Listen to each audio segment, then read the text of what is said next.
عرب spring کی تحریکیں شروع ہوئیں تو سرمایہ کاروں نے محفوظ جگہ کی تلاش میں دبئی کا رخ کیا، جس سے دبئی کو فائدہ ہوا۔ اسی طرح کووڈ-19 کی وبا کے بعد بھی دبئی نے دنیا کے تیز ترین معاشی بحالی کے تجربات میں سے ایک کو اپنایا۔ 2021 کے آخر تک دبئی نے اس بحران کو معاشی ترقی کے ایک نئے موقع میں بدل دیا۔ متحدہ عرب امارات کے خود مختار سرمایہ کاری فنڈ یعنی سوورن ویلتھ فنڈز، جن کے پاس $1.8 ٹریلین سے زیادہ کے اثاثے موجود ہیں، ملک کی معیشت کے لیے ایک مضبوط سہارا ہیں۔ انہی فنڈز کی بدولت حکومت بیرونی قرض لینے سے بچ سکتی ہے، مقامی کاروباروں کو مالی مدد فراہم کر سکتی ہے اور ضرورت پڑنے پر ملکی معیشت میں مزید سرمایہ بھی شامل کر سکتی ہے۔ ایران کے خلاف امریکہ اور اسرائیل کی جنگ خلیجی خطے تک پھیل گئی تو عرب دنیا میں اسرائیل کے سب سے اہم اتحادی متحدہ عرب امارات کو ایک نہایت مشکل اور نازک صورتحال کا سامنا کرنا پڑا۔ تنازع کے دوران ایران کے شدید ترین حملوں میں سے بعض حملوں کا سامنا کرنے کے باوجود امارات نے اسرائیل کے ساتھ اپنے عسکری تعلقات مزید مضبوط کیے۔ دونوں ممالک نے دفاعی اقدامات کے ساتھ ساتھ بعض جارحانہ کارروائیوں میں بھی تعاون کیا، تاہم اس جنگ نے امارات کے لیے پہلے سے موجود سیاسی پیچیدگیوں کو مزید گہرا کر دیا۔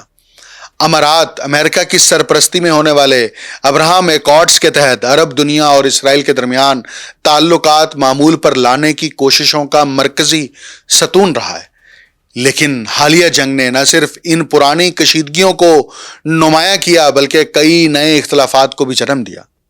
ماہرین کے مطابق آخر کار واشنگٹن نے فوجی محاذ آرائی کو مزید بڑھانے کے بجائے سفارتی حل کا راستہ اختیار کیا، جس کے نتیجے میں ایرانی حکومت برقرار بھی رہی اور اسے دوبارہ اپنی طاقت بحال کرنے کا موقع بھی مل گیا۔ اس پیش رفت نے خلیج کی اہم عرب ریاستوں کو ایک مرتبہ پھر تہران کے ساتھ تعلقات میں مفاہمت کی طرف مائل کر دیا ہے، جس سے ابوظہبی کے امریکہ اور اسرائیل دونوں کے ساتھ تعلقات مزید پیچیدہ ہو گئے ہیں۔ اگرچہ اس جنگ کے نتیجے میں متحدہ عرب امارات کی پالیسی میں ابھی تک کوئی واضح تبدیلی سامنے نہیں آئی، لیکن امریکہ کی عسکری تحفظ فراہم کرنے کی صلاحیت پر اعتماد میں کمی، ایران کی موجودہ حکومت کے ساتھ مستقبل میں مل کر رہنے کی بڑھتی ہوئی ضرورت کا احساس اور اسرائیل کے ساتھ دیرینہ سیاسی اختلافات نے امارات کے لیے اسرائیل کے ساتھ اپنے تعلقات کو کھلے عام مزید مضبوط بنانا پہلے سے کہیں زیادہ مشکل بنا دیا ہے۔ تجزیہ کاروں کے مطابق متحدہ عرب امارات اور اسرائیل کے درمیان سیکیورٹی اور دفاعی تعاون غالباً پس پردہ جاری رہے گا، بلکہ بعض شعبوں میں مزید گہرا بھی ہو سکتا ہے۔ تاہم یہ امکان کم ہے کہ امارات فوری طور پر اسرائیل کے ساتھ اپنے تعلقات کو کھلے عام مزید گرم جوشی کے ساتھ فروغ دے۔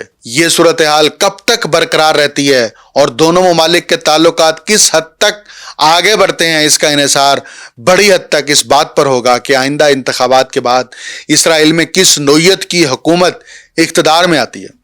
2020 میں وائٹ ہاؤس میں بحرین کے ساتھ مل کر ابراہم ایکارڈز پر دستخط کرنے والے اسرائیل اور متحدہ عرب امارات کے درمیان کھلی سفارتی گرم جوشی دراصل 2022 کے آخر میں بنیامین نیتن یاہو کے دوبارہ اقتدار میں آنے کے بعد ہی پیچیدگیوں کا شکار ہونا شروع ہو گئی تھی۔ نیتن یاہو کی دائیں بازو کی حکومت کے دوران مسجد اقصی، مقبوضہ مغربی کنارے یعنی ویسٹ بینک اور اسرائیلی انتہا پسند وزراء خصوصاً قومی سلامتی کے وزیر ایتامار بن گوئر کے بیانات اور اقدامات نے اماراتی قیادت کو سخت تشویش میں مبتلا کر دیا تھا۔ اس کے برعکس نفتالی بینٹ اور یائر لیپڈ کی سابقہ حکومت کے دور میں دونوں ممالک کے تعلقات زیادہ کھلے انداز میں سامنے آئے تھے اور ان کا اظہار بھی نمایاں تھا۔ 7 اکتوبر 2023 کو کہ اسرائیل پر حملے اور اس کے بعد غزہ میں شروع ہونے والی جنگ کے دوران بھی ابوظہبی نے اسرائیل کے ساتھ تعلقات معمول پر رکھنے کے اپنے فیصلے سے دستبرداری اختیار نہیں کی۔ تاہم ایک طرف عرب دنیا اور خود امارات کے اندر فلسطینیوں کے ساتھ ہمدردی میں اضافہ ہو رہا تھا، جبکہ دوسری جانب اماراتی قیادت اسرائیل کی اس بات پر بھی نالاں تھی کہ وہ جنگ کے بعد غزہ کے لیے کوئی واضح اور قابل عمل حکمت عملی پیش کرنے میں ناکام رہا ہے۔ اسی طرح ایران کے ساتھ ہونے والی حالیہ جنگ بھی نہ تو امارات کو اسرائیل سے دور لے جا سکی اور نہ ہی اسے مکمل طور پر اسرائیل کے موقف کے ساتھ کھڑا کر سکی۔ تل ابیب یونیورسٹی کے موشے دایان سینٹر سے وابستہ سینئر محقق اور فورم فار ریجنل کوآپریشن کے ڈائریکٹر جوشوا کراسنا کے مطابق خلیجی ممالک کا تاثر یہ تھا کہ امریکہ اور اسرائیل نے اس انداز میں کارروائی کی جس سے خلیجی ریاستوں کے مفادات خطرے میں پڑ گئے، جبکہ ان مفادات کو خاطر خواہ اہمیت ہی نہیں دی گئی۔ تاہم جب ایران نے جوابی کارروائی کرتے ہوئے خلیجی ممالک خصوصاً متحدہ عرب امارات کو نشانہ بنانا شروع کیا تو صورتحال مزید واضح ہو گئی۔ کراسنا کے مطابق ان حملوں نے یہ حقیقت نمایاں کر دی کہ خطے میں براہ راست جارحانہ کارروائیاں ایران کر رہا تھا۔ ساتھ ہی ان حملوں نے امارات کی دفاعی کمزوریوں کو بھی بے نقاب کیا، جس کے نتیجے میں اسرائیل کے ساتھ سیکیورٹی تعاون کی اہمیت ابو ظہبی کے لیے پہلے سے کہیں زیادہ بڑھ گئی۔ اماراتی اعداد و شمار کے مطابق 28 فروری سے 8 اپریل کو ہونے والی جنگ بندی تک ایران، جس نے پہلے ہی خطے میں موجود امریکی فوجی اڈوں کو نشانہ بنانے کا اعلان کر رکھا تھا، متحدہ عرب امارات میں فوجی اور شہری اہداف پر تقریباً 550 بیلسٹک اور کروز میزائل جبکہ 2200 سے زائد ڈرون داغ چکا تھا۔ ان حملوں کے باعث متحدہ عرب امارات اس تنازع کے دوران پورے خطے حتیٰ کہ اسرائیل سے بھی زیادہ نشانہ بننے والا ملک بن گیا۔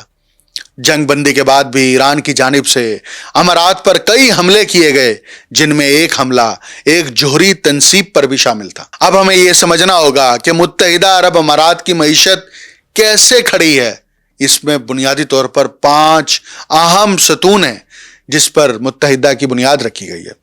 پہلے نمبر پر، اگرچہ ماضی میں امارات کی معیشت کا زیادہ تر انحصار تیل اور گیس پر تھا، لیکن آج ملک کی مجموعی قومی پیداوار کا 70% سے زیادہ حصہ نان آئل شعبوں سے حاصل ہو رہا ہے۔ ہول سیل اور ریٹیل تجارت، صنعتی پیداوار جیسے آپریشن 300 بلین حکمت عملی کے ذریعے فروغ دیا جا رہا ہے، اور مالیاتی خدمات اس معاشی ترقی کے بنیادی محرک بن چکے ہیں۔ دوسرا، تجارت اور لاجسٹک کا عالمی مرکز ہونا۔ متحدہ عرب امارات نے خود کو عالمی تجارت کے ایک اہم مرکز کے طور پر منوایا ہے۔ اس کے جدید فری زونز، بین الاقوامی معیار کی بندرگاہیں اور عالمی سطح کے ہوائی اڈے دنیا بھر کی تجارت اور سپلائی چینز کو جوڑنے میں کلیدی کردار ادا کر رہے ہیں۔ نان آئل شعبے کی بیرونی تجارت مسلسل نئے ریکارڈ قائم کر رہی ہے، جس سے عالمی سطح پر سامان کی نقل و حمل مزید مستحکم ہو رہی ہے۔ تیسرا اہم شعبہ، سیاحت اور مہمان نوازی۔ خاص طور پر دبئی کی قیادت میں سیاحت اور مہمان نوازی کا شعبہ اماراتی معیشت کا ایک اہم ستون بن چکا ہے، جو ملک کی مجموعی قومی پیداوار میں 12% سے زیادہ حصہ ڈالتا ہے۔